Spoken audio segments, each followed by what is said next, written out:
Fourier series, part 1.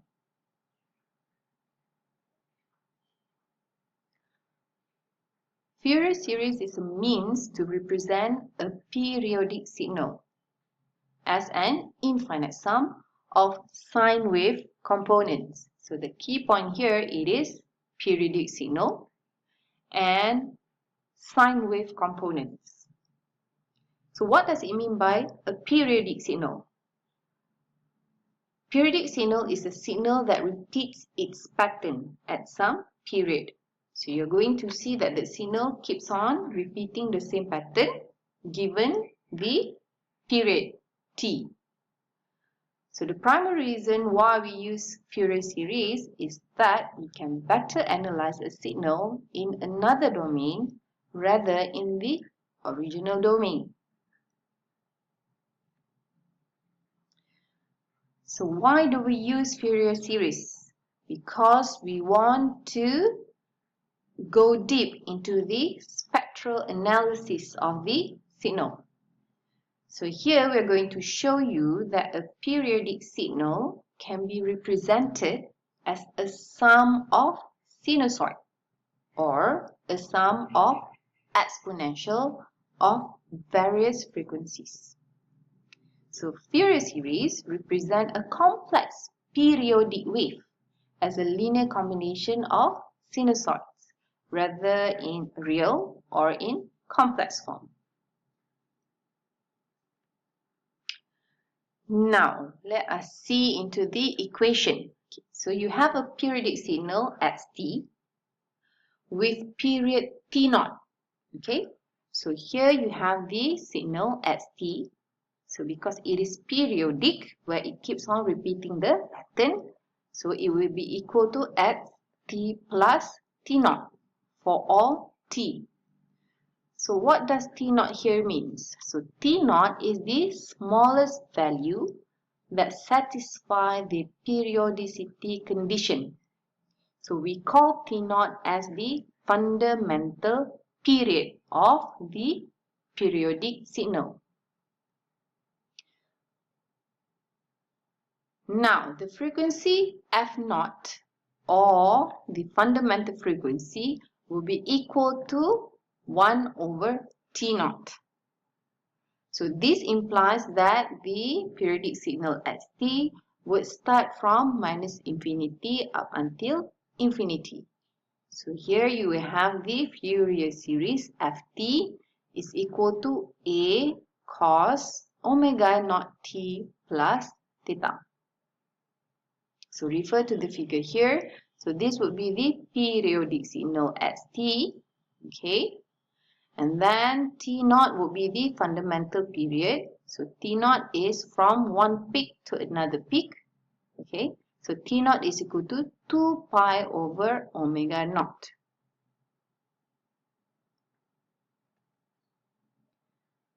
Now, consider xt made up of a sine and cosine of frequency omega naught.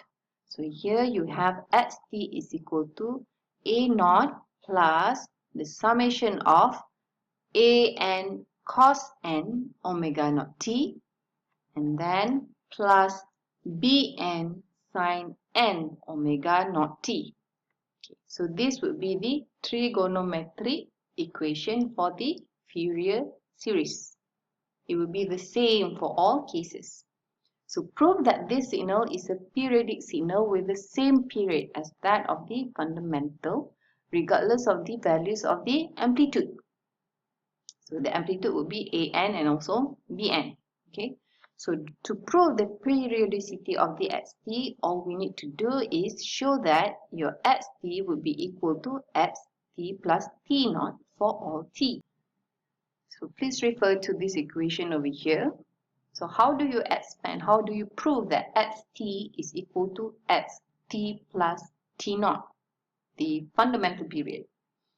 So you just have to plus t0 to the t.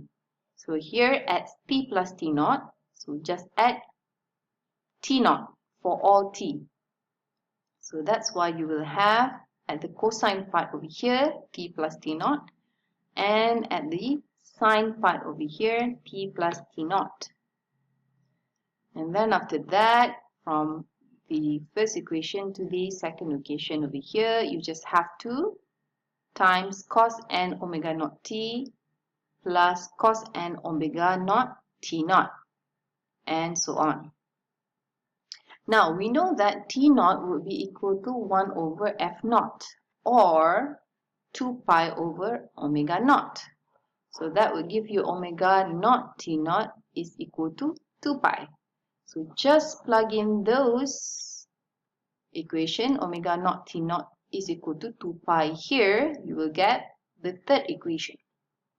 And finally, you are able to prove that xt plus t naught is equal to the equation that we have seen before, which is equal to xt.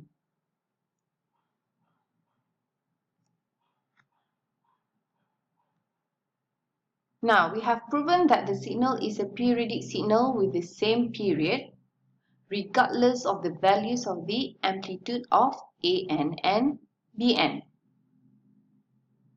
So, a periodic signal xt with a period of t naught can be expressed as a sum of a sinusoid of frequency, where omega naught is equal to 1 over t naught and all its harmonic. So, what does it mean by harmonic?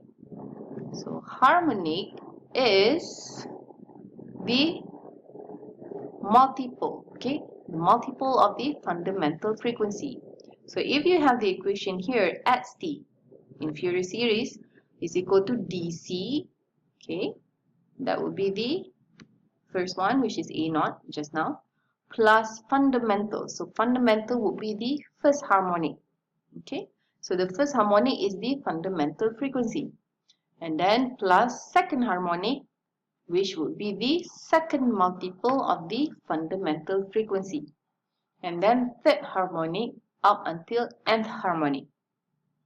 You can have a lot of harmonic there. Okay. So here the continuous time signal function, Ct sinusoid, we will have ft is equal to a cos omega naught t plus theta.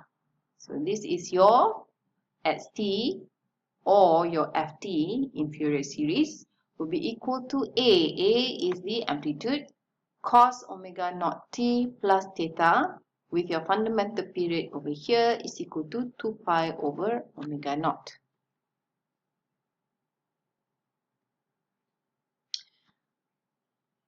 So you can represent your Fourier series in three forms. So the one that we have seen before is the trigonometric. Okay, so you have trigonometric ft is equal to a naught plus the summation of the cosine part, which is an cos and omega naught t, and the sine part plus bn sine and omega naught t. So your a naught will be equal to 1 over t naught, the integration of your Fourier series of ft dt. Okay, so an will be equal to 2 over t naught, the integration of ft in the cosine form, cos and omega naught t dt. And then bn would be equal to 2 over t naught, the integration of your sine term. So ft sine and omega naught t dt. Next, you can also represent it in compact trigonometric. So you will have ft is equal to c naught plus the summation of cn cos n omega naught t plus theta n. So c naught over here would be your a naught, and cn would be the square root of an squared plus bn squared. And your theta n would be the inverse of tan, the tangent of minus bn over an. And last, you will have the Fourier series representation in terms of exponential. So you will have ft is equal to the summation of dn exponent jn omega naught t. So your dn would be 1 over t naught the integration of ft in terms of exponential, exponent minus j n omega naught t dt.